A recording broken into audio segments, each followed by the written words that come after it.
하나님의 말씀은 사도행전 1장 12절에서 14절까지 말씀입니다. 신약성경 187쪽 사도행전 1장 12절에서 14절입니다.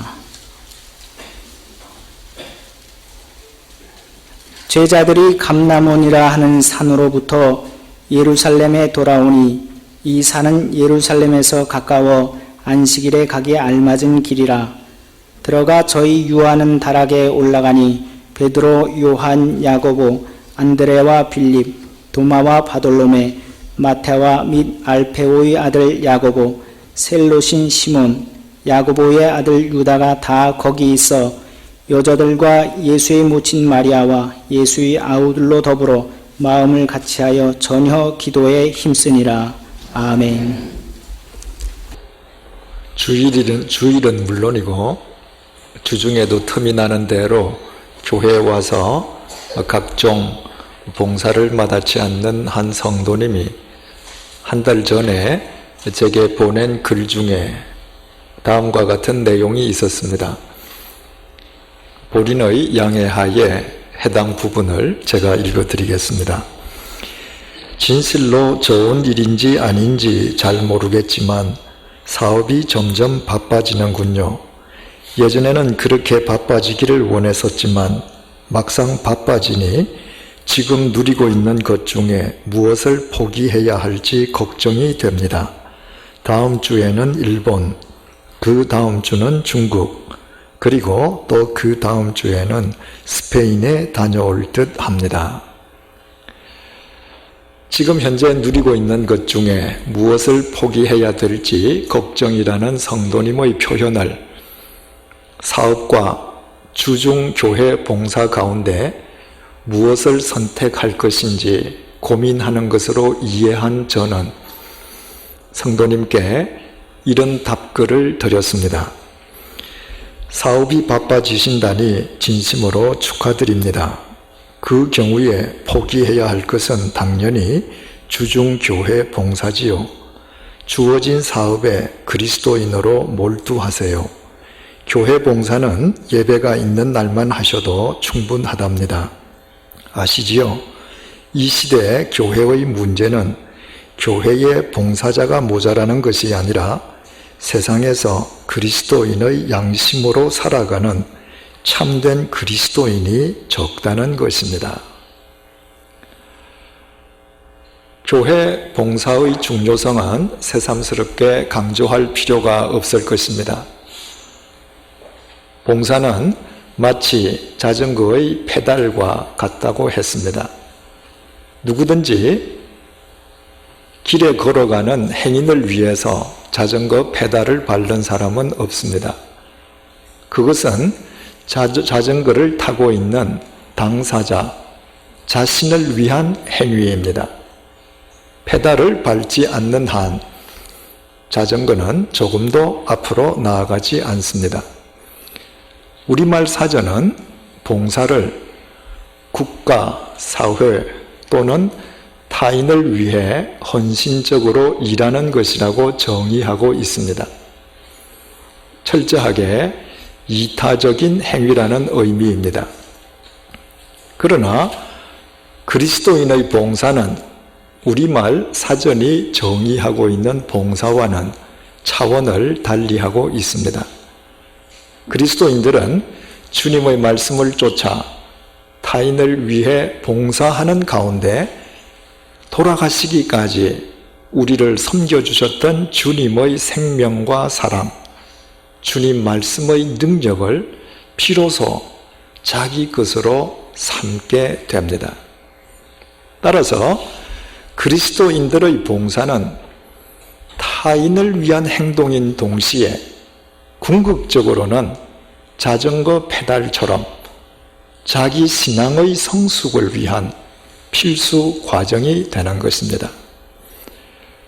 교회에서 어떤 봉사이든 교회 봉사에 참여하는 교인의 신앙이 더 깊어지는 이유가 여기에 있습니다.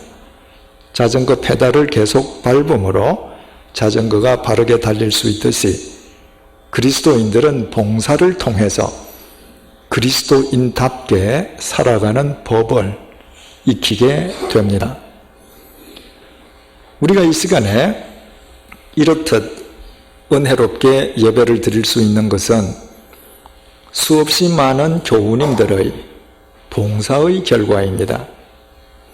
토요일인 어제 오후 많은 분들이 예배당에 나와서 예배당을 청소했습니다. 오늘도 일부 예배가 시작되기 전 2시간 전부터 나와서 예배당 안에 보조 의자를 설치한 분들, 1층 라비와 지하 예배실에 스크린을 연결하고 의자들을 배치한 분들, 차량 안내를 위해서 더위와 추위를 개의치 않는 분들, 예배 후 교인들의 친교를 위해서 다과를 준비해 온 분들, 교회 학교 어린이들을 위해서 각종 자료를 만들어 와서 교회 학교 학생들을 위해서 교사로 봉사한 분들, 예배 시간의 연주와 반주를 위해 수고하는 분들, 이 예배가 끝난 뒤에 늦은 시간까지 뒷정리를 위해서 애쓰실 분들 등 참으로 헤아리기조차 어려운 많은 분들의 봉사가 있었고 또 있습니다. 그분들이 그 모든 봉사를 성가시게 여기기는커녕 도리어 매 주일마다 똑같은 봉사를 반복하는 것은 그것이 자신들의 신앙생활의 유익함을 경험을 통해 이미 알고 있기 때문입니다.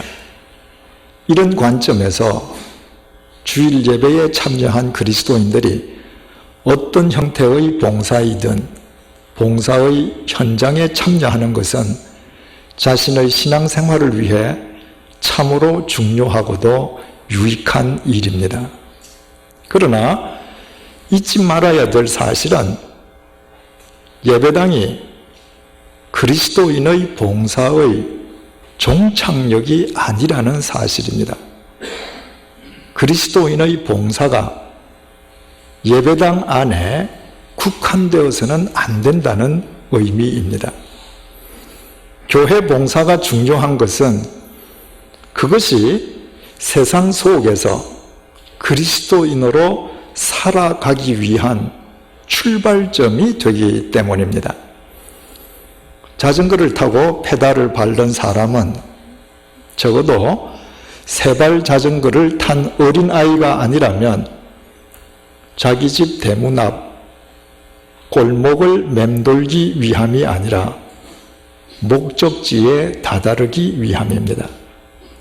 그리스도인이 교회 봉사에 열심인 것은 예배당 안에서만 맴돌려 함이 아니라 예배당 밖 세상 속에서 그리스도인답게 살아가는 체질을 기르기 위함입니다. 안타까운 것은 한국 교회의 아쉬운 점이 교인 대부분의 봉사가 교회 봉사에만 국한되어 있다는 점입니다. 예배당의 벽을 뛰어넘지 못하는 교회 봉사만으로는 절대로 세상을 새롭게 할 수가 없습니다. 예배당에서 시작된 봉사가 세상의 삶으로 이어질 때, 다시 말해서 세상 속에서 그리스도인의 양심을 지키며 살아가는 그리스도인에 의해서만 언제나 세상은 새로워지는 것입니다. 예수님께서 몸을 지니신 채로 하늘로 승천하시는 장면을 목격한 제자들은 주님의 모습이 구름에 가리어 더 이상 보이지 않게 되었음에도 불구하고 주님 승천하신 하늘에서 눈을 떼지 못했습니다. 그때 천사들이 제자들에게 주님께서는 제자들이 주님께서 하늘로 올라가신 모습을 본 그대로 다시 오실 것임을 일깨워 주었습니다. 그리고 그 이후에 있었던 일을 오늘의 본문 12절이 이렇게 전해주고 있습니다. 제자들이 감람원이라 하는 산으로부터 예루살렘에 돌아오니 이 산은 예루살렘에서 가까워 안식일에 가기에 알맞은 길이라. 예수님께서 승천하신 곳은 감람산이었습니다. 감람나무, 즉 올리브 나무가 많다고 해서 감람산이라고 불리는 곳이었습니다. 제자들은 주님께서 승천하신 모습 그대로 다시 오실 것임을 확인한 즉시 그 감람산을 떠나서 예루살렘으로, 다시 말씀드려서 그들이 두 발 딛고 서 있어야만 할 삶의 현장으로 되돌아갔습니다. 그들이 감람산에서 주님 승천하신 하늘을 그토록 오랫동안 우러러 보았던 것은 삶의 현장에서 도피해서 감람산에서 신선 노름을 하기 위함이 결코 아니었습니다. 주어진 삶의 현장으로 되돌아가기 위함이었습니다. 다시 오실 주님을 소망하면서 세상 속에서 그리스도인답게 살아가기 위함이었습니다. 예루살렘으로 되돌아간 제자들이 그곳에서 무엇을 제일 먼저 했었는지는 본문 13절과 14절이 밝혀주고 있습니다. 들어가 저희 유하는 다락에 올라가니 베드로, 요한, 야고보, 안드레와 빌립, 도마와 바돌로메, 마테와 및 알페오의 아들 야고보, 셀로신 시몬, 야고보의 아들 유다가 다 거기 있어 여자들과 예수의 모친 마리아와 예수의 아우들로 더불어 마음을 같이하여 전혀 기도에 힘쓰니라. 감람산에서 예루살렘으로 되돌아간 제자들이 가장 먼저 한 일은 기도하는 것이었습니다. 우리말 전혀 힘쓰다로 번역된 헬라어 프로스카르테레오는 자기 자신을 붙들어 맨다는 의미입니다. 예루살렘으로 되돌아간 제자들은 그곳에 모여있던 형제 자매들과 더불어 무엇보다도 먼저 이렇듯 기도에 열중했습니다. 대체 무엇을 기도하기 위함이었겠습니까? 몇 해 전 미국 남가주에 있는 한 대형 한인교회가 특별 새벽 기도회를 개최하면서 내걸었던 슬로건이 많은 사람의 눈길을 끌었습니다. 부모의 새벽 기도, 자녀의 평생 축복, 자녀의 새벽 기도, 부모의 노후 대책, 아내의 새벽 기도, 남편의 영적 성공. 3434 운이 딱 맞아떨어져서 마치 옛 시조를 대하는 것과 같은 이 슬로건을 통해서 우리는 이 교회가 기도에 대해 어떤 이해를 갖고 있는지 알게 됩니다. 감람산에서 예루살렘으로 되돌아간 제자들이 자기 자신을 기도에 붙들어 메었던 것 역시 자녀의 평생 축복, 부모의 노후 대책, 배우자의 영적 성공을 위해 기도하려 함이었겠습니까? 그럴 리가 없습니다. 만약 그랬더라면 그 제자들은 주님을 위해서 절대로 순교할 수 없었을 것입니다. 제자들이 이 세상 속에서 주님의 제자답게 그리스도인답게 살아가기에 필요한 힘과 용기 그리고 지혜를 구하기 위해서 기도에 힘썼음이 분명함은 이 이후 그들이 죽음의 위협 앞에서도 주님의 정인으로 그들의 생을 마감한 데서 잘 알 수 있습니다. 주님의 제자들은 결코 예배당 안에서 세상을 새롭게 하지 않았습니다. 제자들의 봉사가 예배당 안에 국한되어 있지 않았다는 말입니다. 그들이 3년 동안 주님으로부터 봉사의 훈련을 받은 것도 주님 안에서 스스로 초대교회를 이루며 서로 섬김의 훈련을 거듭했던 것도 이 세상 속에서 그리스도인답게 살아가기에 필요한 체질을 기르기 위함이었습니다. 사도행전은 교회 생활이나 교회 봉사에 관한 역사책이 아닙니다. 사도행전은 교회의 봉사가 세상 속의 삶으로 이어질 때 바로 그들을 도구 삼아 주님께서 세상의 역사를 새롭게 하셨다는 생명의 증언록입니다. 오늘 이 시대 역시 마찬가지입니다. 주님께서 필요로 하는 사람들은 예배당 안에 갇혀 있는 사람들이 아닙니다. 예배당 밖 세상 속에서 그리스도인답게 살아가는 자를 주님께서는 필요로 하십니다.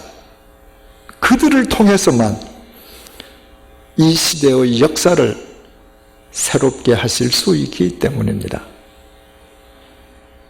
예배당 안에서와는 달리 온갖 욕망과 유혹이 난무하는 예배당 밖에서 그리스도인답게 산다는 것은 쉬운 일이 아닙니다. 그것은 끊임없는 결단과 용기를 필요하기에 기도 없이는 불가능합니다. 오직 기도만이 이 세상 속에서 그리스도인답게 살아가는 데에 필요한 힘과 용기 그리고 지혜의 원천이 됩니다.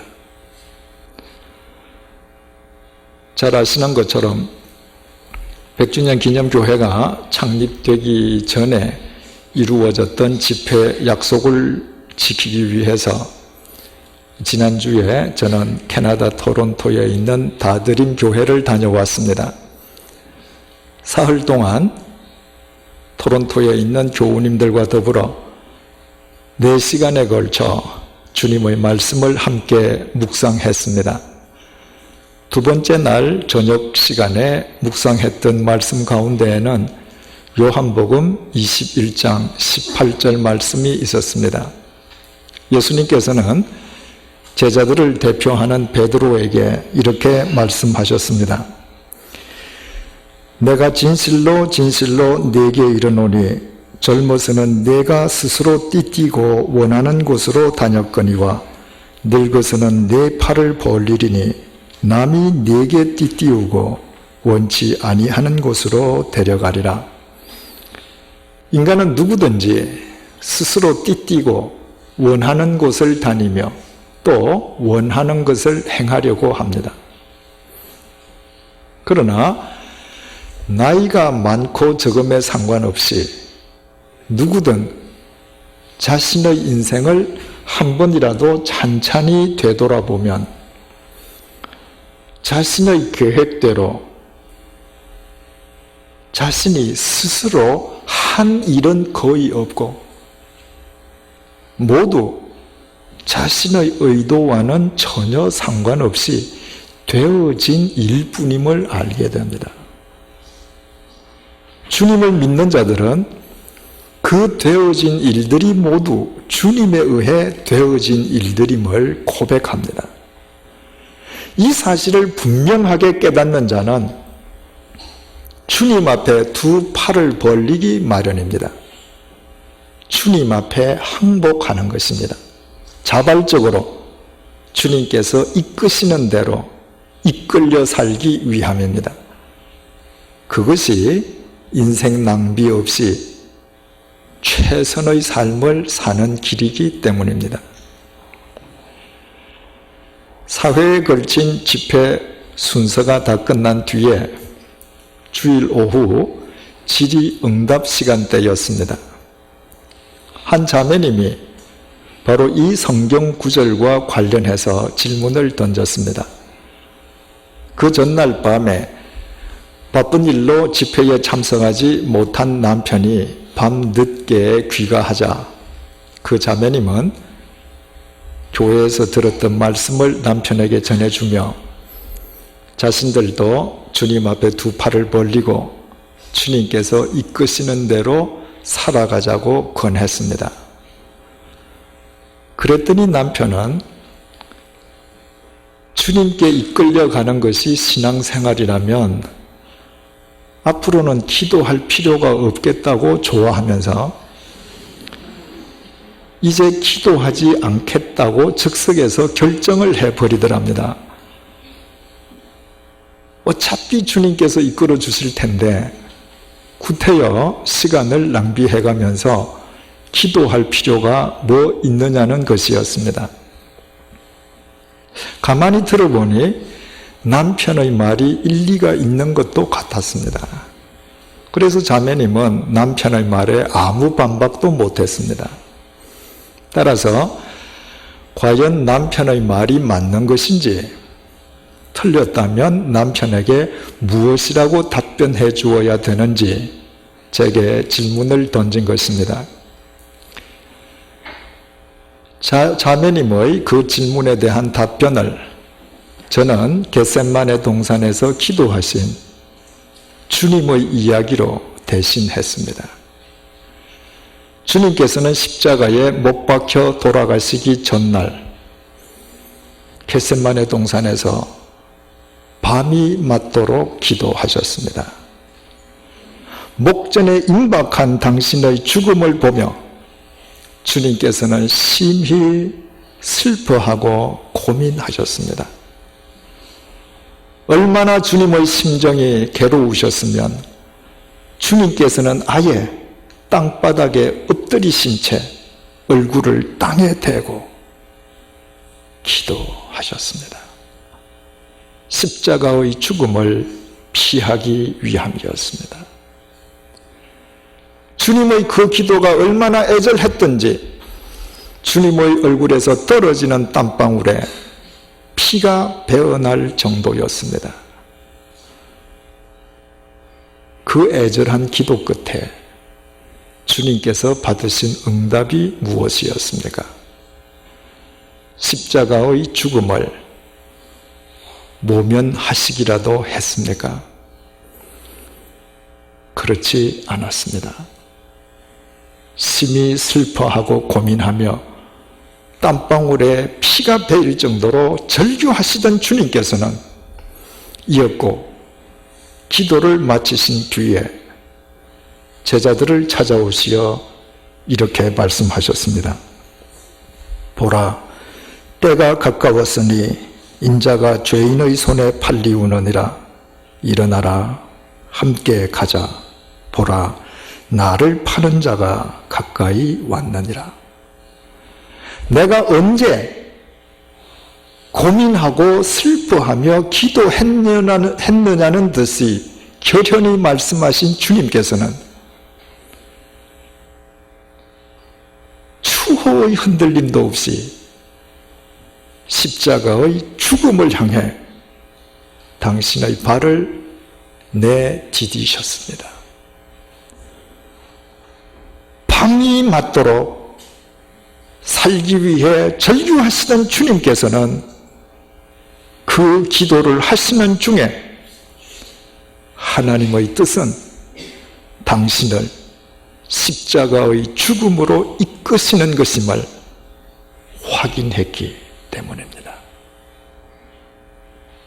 주님께서 주님답게 십자가의 길을 기꺼이 감수하실 수 있었던 그 힘과 용기의 원천이 겟세마네 기도였습니다. 주님께서도 이처럼 기도를 통해서 하나님의 이끄심을 바르게 분별하실 수 있었다면 하물며 인간인 우리야 두말에 무엇하겠습니까? 인간이 욕망과 본능을 따라 사는 데에는 훈련이 전혀 필요 없습니다.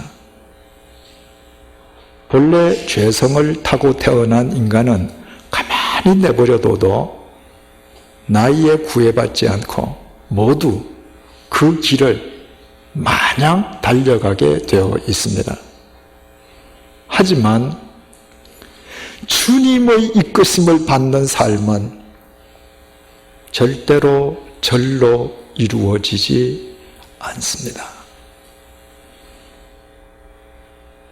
그것은 기도를 통해서만 가능합니다. 오직 기도만이 인간의 욕망과 본능으로부터 우리를 지켜주고 이 세상 속에서 그리스도인답게 살아갈 수 있는 힘과 용기 그리고 지혜를 안겨다 줍니다. 주님께서 하나님의 이끄심을 바르게 분별하시기 위해서 그토록 애절하게 기도하셨던 겟세마네 동산은 바로 감람산에 위치한 동산입니다. 누가복음 22장 39절은 주님께서 감람산을 찾아가셔서 기도하시는 것이 평소 주님의 습관이었음을 밝혀주고 있습니다. 이를테면 감람산은 주님의 기도 처소였습니다. 바로 그 감람산의 기도가 십자가 죽음과 부활의 원동력이었습니다. 그리고 주님께서 평소 기도하시던 그 감람산에서 주님께서는 하늘로 승천하셨습니다. 이처럼 주님의 기도의 현장이었던 감람산에서 예루살렘으로 돌아온 제자들이 무엇보다도 먼저 기도에 힘썼다는 것은 조금도 이상한 일이 아닙니다. 주님께서 기도를 통해 주님답게 그리스도의 길을 마무리하시고 승천하신 것처럼 그들 역시 기도를 통해 이 세상 속에서 주님답게 그리스도인답게 살아갈 수 있는 힘과 용기와 지혜를 구하기 위함이었습니다. 그리고 마침내 그들은 예배당 안에서가 아니라 예배당 밖 세상 속에서 세상을 새롭게 하는 사도행전을 일굴 수 있었습니다. 인간이 살다가 어려운 일을 당했을 때 자기 한계에 부닥쳤을 때에 심히 슬퍼하고 고민할 수밖에 없는 극한 상황과 직면했을 때 하나님의 도우심을 간구하며 자신의 바람을 하나님께 아뢰는 것은 지극히 자연스러운 일입니다. 그러나 그것은 단지 기도의 동기일 뿐입니다. 기도의 궁극적인 목적은 인간이 자기 기도의 내용을 고수하려는 데 있는 것이 아니라 겟세마네 동산의 주님처럼 기도의 내용이 바뀌어지고 승화되는 데에 있습니다. 하나님께 자신을 겸손히 내려놓고 낮고 낮은 마음으로 기도하는 동안 주님의 이끄심을 받게 되면 물론이요, 천지를 창조하신 전능하신 하나님 앞에서 인간의 계획이나 바람이 얼마나 부질없는 것인지 바르게 판단할 수 있기 때문입니다. 기도의 참된 의미와 묘미가 바로 여기에 있습니다. 사랑하는 교우 여러분, 매일 일정한 시간을 정해놓고 기도하기를 게을리하지 마십시다. 기도하되 내 기도의 내용을 고수하기 위함이 아니라 도리어 주님처럼 버리기 위해 기도하십시다. 스스로 띠띠고 내가 원하는 곳으로 가기 위해 간구하는 것이 아니라 주님 앞에 두 팔을 벌리고 주님께서 이끄시는 대로 이끌려 가기 위해 기도하십시다. 자신의 욕구와 본능의 성취를 위해서가 아니라 21세기 벽도 이 혼란스러운 조국의 현실 속에서 그리스도인답게 살아가기 위해 기도하십시다. 거듭 말씀드리지만 세상은 예배당 안에서는 새로워지지 않습니다.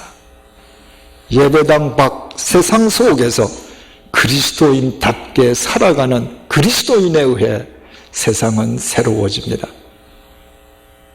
그런 사람들만 주님의 도구로 쓰임받을 수 있기 때문입니다.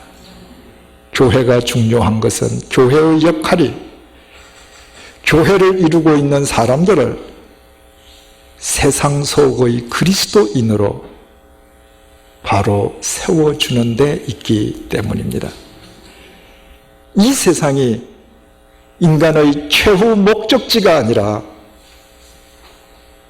가야 할 하나님의 나라, 우리 주님께서 승천하신 바로 그 하늘나라가 따로 있음을 믿는 자에게는 그런 교회, 그런 그리스도인이 되는 것보다 더 값진 삶이 없습니다. 그 삶이 곧 이 시대를 위한 사도행전일 것이기 때문입니다. 그 값진 삶은 오직 기도에 힘쓰는 것으로부터 시작됩니다. 기도하시겠습니다. 주님을 3년이나 모시고 살던 제자들은 주님께서 승천하신 뒤에 무엇보다도 먼저 기도에 힘썼습니다. 기도 아니고는 이 세상에서 그리스도인답게 살 수 없음을 누구보다도 잘 알았기 때문입니다. 그 결과 그들은 그들에게 강림하신 성령님의 이끄심을 받았고 예배당 안에서가 아니라 세상 속에서 세상을 새롭게 하는 사도행전을 일구었습니다. 불과 3달 전에 100주년 기념교회를 이곳에 세우시고 원근 각처에서 우리를 불러 모아주신 주님이시여, 우리의 숫자가 하늘의 별처럼 많아진다 해도 기도 없이는 우리는 이기적인 인간 집단에 지나지 않을 것입니다. 우리 모두 한 마음으로 기도에 힘쓰게 도와주십시오. 감람산의 주님처럼 기도하는 가운데 우리 기도의 내용이 변하게 도와주시고 주님 앞에 두 팔을 벌리고 항복함으로 주님의 이끄심을 받기 위해 쉬지 않고 기도하게 도와주십시오. 오직 기도를 힘입어 이 세상 속에서 일평생토록 세상을 새롭게 하는 그리스도인다운 그리스도인, 교회다운 교회로 살아가는 사도행전의 기쁨을 누리게 도와주십시오. 예수님의 이름으로 기도드립니다. 아멘. 우리 주 예수 그리스도의 은혜와 하나님의 사랑과 성령님의 교통하심이 오직 기도함으로 세상을 새롭게 하는 세상 속의 그리스도인이 될 것을 소망하는 주님의 사람들과 100주년 기념교회 위에 이제로부터 영원토록 함께 해주시기를 간절히 축원하옵나이다. 아멘.